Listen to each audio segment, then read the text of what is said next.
I laughed, I cried, I stanned Dan Levy, and I wanted to marry Kristen Stewart. Hi everyone, it's Lady Genevieve. I am back to review another Hulu film. This one is called Happiest Season. I watched this almost immediately after I got the press screener added to my account.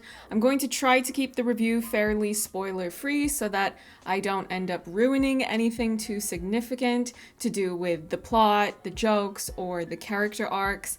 A bit of backstory, I first found out about Happiest Season when I was looking up what films would be coming out soon, online of course, since the cinemas aren't really open right now with a bunch of new theatrical releases, but the online streaming platforms have been really picking up the slack in the meanwhile. At the time, there were no trailers out for Happiest Season, but it was on a list and I read the synopsis. I'm paraphrasing a bit, but it more or less said that Kristen Stewart and Mackenzie Davis are girlfriends and they're going home for the holidays, and I could have screamed out loud as soon as I read that. A sapphic holiday rom-com starring Kristen Stewart and Mackenzie Davis.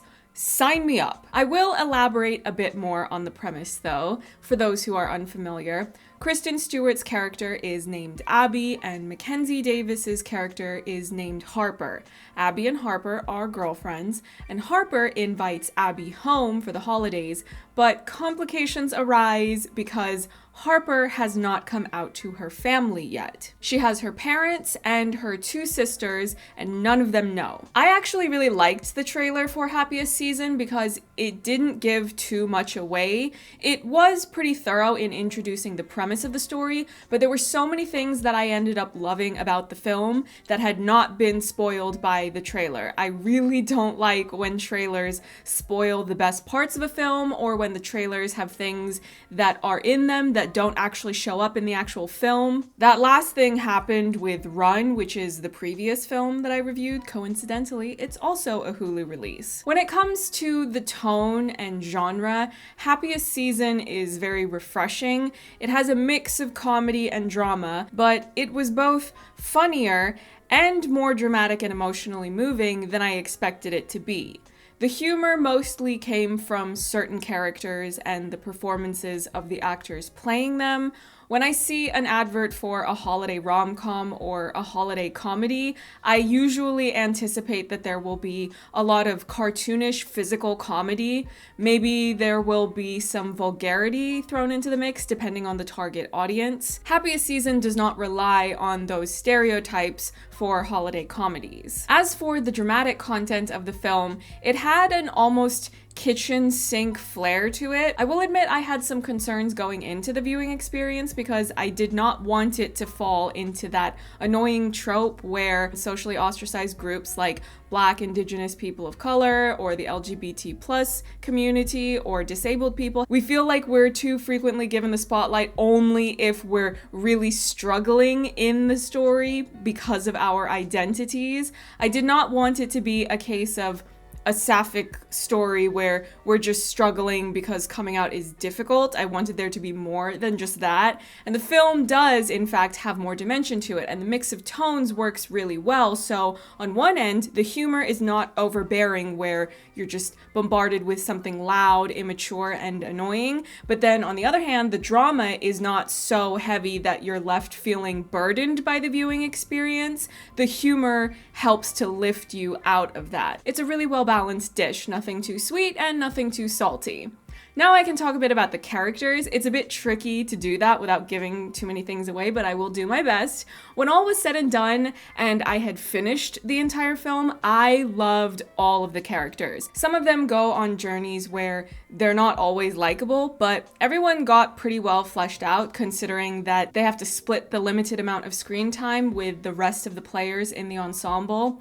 And even the people who do things in the story that make you raise a very judgmental eyebrow end up endearing themselves to you by the time the credits roll. I'm assuming a lot of people who are going to watch this will do so because they stan Kristen, or they stan Mackenzie, or they stan both. The two of them make a really cute couple in this. And on a side note that is completely irrelevant to the plot, Kristen Stewart's entire look for the final party in the film did everything for me. She has this tousled hair and this very androgynous clothing. I don't know where she got that outfit, but I want it. I really enjoyed the side characters in this film. Aubrey Plaza plays Harper's ex, Riley, and she is very cool. I think some people underestimate Aubrey Plaza's abilities because they only know her for the dry humor and morbid intensity she served on jobs like Parks and Recreation, but this character is not like that. Harper also has two sisters. One is named Sloane, who is played by Alison Brie. Sloane is a very type A sort of character, and we will just leave it at that. And the other sister is named Jane, and she is played by Mary Holland, who co-wrote Happiest Season with Clea DuVall, who happens to be the director of the film. And if this is the magic that these two are going to make when they are inspired creatively, I'm going to need more producers to keep cutting them checks. Anyway, Jane is one of the funnier characters in the film. I kept writing down quotes from her, but I'm not going to share any of them because I don't want to ruin it, but needless to say, she's very entertaining. However, by far the funniest character, and in fact my favorite character in this entire film, is John, Abby's friend. John is played by Dan Levy, and let me just say now that I have never seen Schitt's Creek, but watching this film is making me want to watch it. And it's also a great time to do that because the show is finished now, so I will not have to suffer through any breaks between seasons if I don't want to. I could just binge the whole thing, theoretically. Almost every single line that comes out of Dan's mouth in this had me laughing out loud. Happiest Season made me laugh a lot, and at least 50 to 60% of those laughs were caused by him. It's really amazing to see how much we're progressing in representation, because if you had taken this character, John, and put him in a holiday rom-com centered on a straight couple, then it would be falling into that tired old trope of the gay best friend. But because of the fact that he is not the only gay character in the film, he is able to help his friend work through the emotional difficulties of finding out your girlfriend is not out to her family yet, and as a result you are feeling pushed back into the closet. So there's so much more dimension for him than just being funny or being sassy, although he is both of those things. We all need a John in our lives, someone to make us laugh and someone to hold it down when we're going through a rough time. We should all aspire to be as great of a friend as him. I'm not saying that any of us stand a chance of being as funny as Dan Levy, let's not kid ourselves, but being emotionally supportive and denouncing the patriarchy is something all of us can do. There is also a cameo from some iconic queens, and when you see them, you will know who I'm talking about. Happiest Season really is a breath of fresh air. This is my new favorite holiday film. I will absolutely be watching this throughout this season, along with Last Christmas.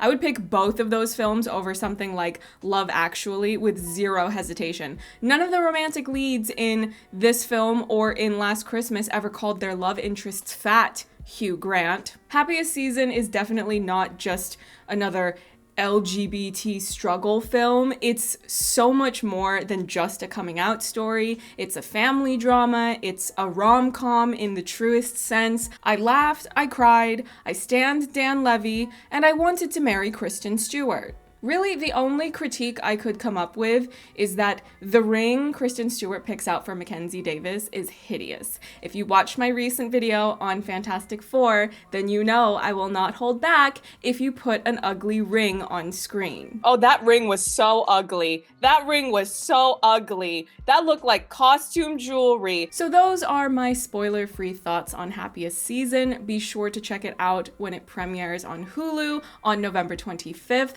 I cannot recommend it enough. And if you would like to subscribe to my channel for more reviews, video essays, and commentary on films and television series, please go ahead and do so. All my social medias are listed in the description box, and stay tuned because I am working on a new video essay. It'll just be a quick one about a television series that I really like. See you in the next one. Bye.